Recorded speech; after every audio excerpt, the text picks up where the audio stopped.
Good people, back once again. This video is called Direct Action Part 2, Confrontation with the State. And what is the first point we're going to make in confrontation with the state?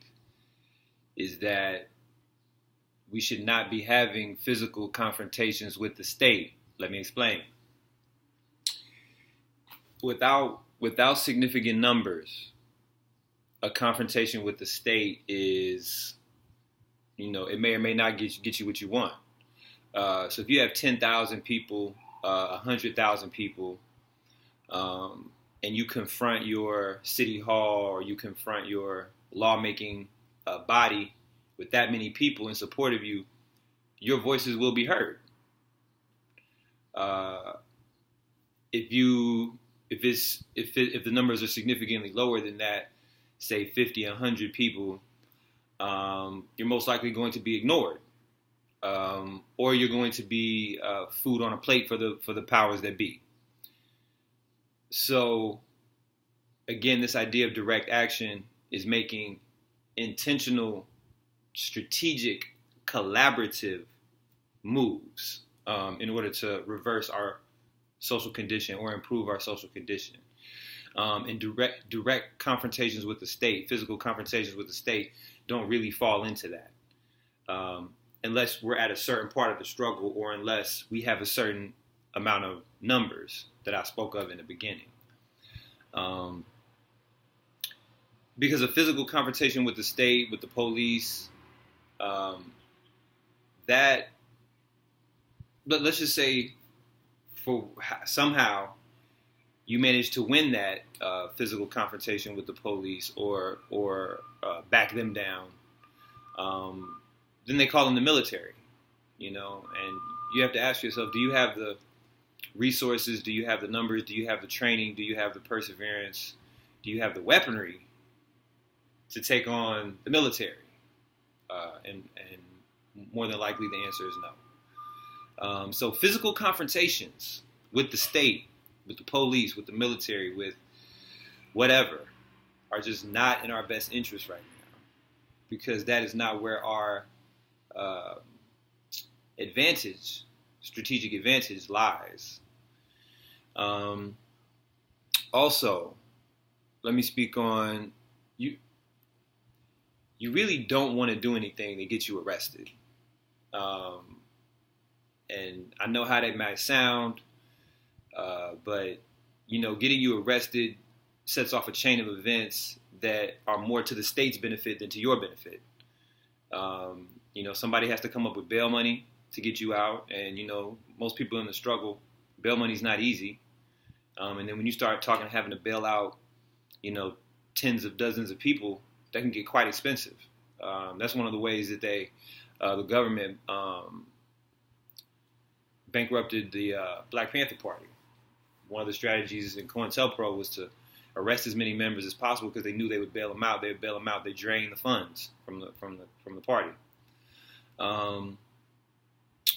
Also, depending on how going to jail is just whack in general. But then depending on how far they want to take it, now you might have a record, which will in itself cause some limitations for you in terms of your social mobility, or if you ever really do, do something a little more drastic, or you get caught doing something a little more drastic. Now all of a sudden the judge has a reason to throw some heavier time at you, some more charges on you because you have a past history of these activities. Your fingerprints are also will now be on record with the state. So you'll be wearing gloves for the rest of your life anytime you're doing something. The point is, it's a headache for you, and it's a big advantage for the state for that to happen. So try not to get yourself arrested unless it's absolutely necessary. But when in reality, is it really absolutely necessary to get arrested? You should think about that. So back to the direct actions. They have to be strategic. They have to be collaborative, and we need numbers. We need big numbers. And we can achieve big numbers because I see every day, every week, people coming together in these numbers for other reasons. You will get, 10, 20,000 people, 50,000 people to come together for a football game. And, let's meet at the stadium at 8 o'clock and watch the football game. Or meet at the arena at 7 o'clock and watch the basketball game, 20, 30,000 people. Or let's all make sure Sunday night we're watching Scandal. That's millions of people. And if we can do that, we can say, hey, our state assembly, our city council, our state congress is in session, Monday morning at 9 a.m. Let's meet there, and let's talk some business. So this brings me to the second point, which is we have to know what we want as a collaborative. Just to say we want things that are not concrete is not good enough. We want better education. We want better healthcare. What does better mean? So again, we need to get to the specific issues and we need to get to specific legislation. Now, what does that mean for you as an individual? What it means is figure out a area of social consciousness that interests you. Maybe you want to improve education. Maybe you want to improve housing. Maybe you want to improve the criminal justice system. Find something that you're passionate about changing and join and connect with other people who are also passionate about changing that and work on that. Draft up some legislation, and then we can pool these legislations and support them as one communal body. But unless we get specific about what we want and have legislation drawn up and specifically related to that, even if we get their attention and they'll say, if the policymakers stopped everything, it was like, okay, people, we'll give you what you want. Let's say we make it that far. We'll give you what you want. What do you want? We can't just say, I want, we can't speak in abstract terms. It has to be concrete. It has to be in the legal language that they understand and that they operate in. So that's on us. We need to get that together. So short video, couple points on that. In terms of changing society, at the minimum, like I said in the last video, at the minimum, just be a good person in your own life. Do the right things, make the right choices, live with a sense of values.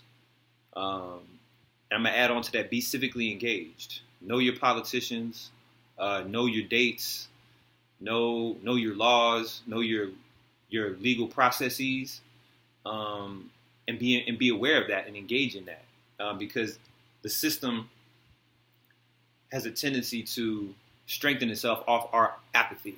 We don't care, so we don't vote, we're not engaged, and the system gains more power and more footing and gets stronger because of that, because of our lack of participation.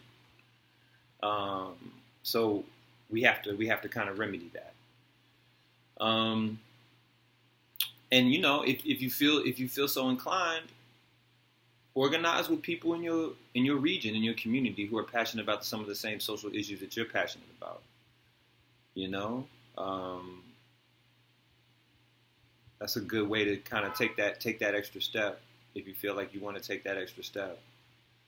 That's about it. Next time, I'm not tired of making these videos, but I got some other material that I want to get to. I'm always talking about social justice and community justice, which I could talk about all day, but I'm getting some requests for some other stuff. So next time I'm gonna go into a breathing tutorial as a part of the health and wellness movement. Nice little breathing tutorial. So it'll be something a little lighter next time you see me. Until then, keep it righteous. Love each other, and you shall be loved. All right? Peace, y'all.